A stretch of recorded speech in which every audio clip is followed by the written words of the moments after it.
स्वागत है। आज हम हिंदी में काव्य में 92 नंबर पेज पर सूरदास जी के द्वारा रची गई विनय नाम की जो कविता है उसमें से सेकंड पार्ट ले रहे हैं।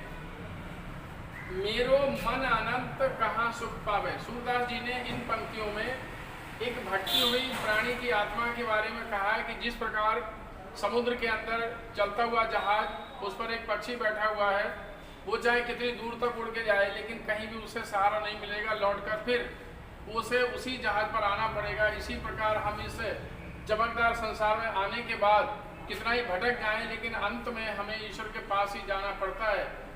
ऐसा भाव प्रस्तुत करते हुए सूरदास जी ने कहा है कि मेरो मन अनंत कहाँ सुख पावे। हे प्रभु, आपके अलावा मुझे इस संसार में कहीं पर भी सुख नहीं प्राप्त होता है। मेरी दशा उस जहाज पर बैठे हुए पंछी के समान है जो दूर तक उड़कर तो जाता है लेकिन उसे कहीं पर सहारा न मिले तो दोबारा से उसी जहाज पर आ जाता है। कमल नयन को छाण महातम। ऐसे प्रभु जिनके नेत्र कमल के समान हैं और देव को ध्यावे, तो ऐसे प्रभु को छोड़कर मैं किसी और देवता की आराधना क्यों करूं। परम गंग को छाण प्यासो।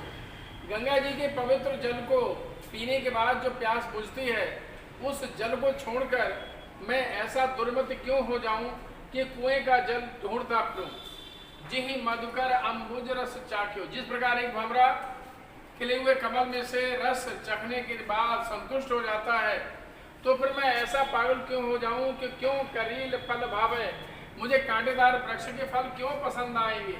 तो सूरदास जी ने इन पंक्तियों में भटकी हुई आत्मा को ईश्वर से मिलवाने के लिए, प्रेरित करने के लिए हमें कहा है। अंत में कहते हैं कि सूरदास प्रम कामधेनु तज। कामधेनु एक गाय है जो बड़ा मीठा दूध देती है, अमर हो जाने का वरदान भी देती है। तो ऐसी गाय का दूध छोड़कर छेरी यानी बकरी को कौन दुहावे। मैं ऐसा दुर्मति क्यों हो जाऊंगा, पागल क्यों हो जाऊंगा जो कामधेनु के दूध को छोड़कर मैं बकरी के दूध की तलाश में घूमूं। तो इन पंक्तियों में संदर्भ आपने लिखना है कि प्रस्तुत पंक्तियां हमारी पाठ्य पुस्तक सामान्य हिंदी के काव्य विनय सेकेंड पार्ट या द्वितीय खंड से सूरदास जी द्वारा रचित ली गई हैं, जिसके रचयिता सूरदास जी हैं। प्रसंग में आप लिखेंगे कि इन पंक्तियों में क्या चर्चा की गई है।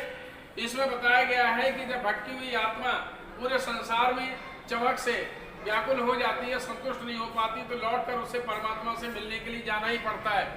ऐसे में उन्होंने अपनी भावना को प्रस्तुत किया है। भावार्थ में आप इसका वही अर्थ लिखेंगे जो हमने आपको लिखाया है। यदि कोई अधिक परेशानी है तो आप हमसे संपर्क करते रहिए। हमारे नंबर हैं और हमारे चैनल है। That's all.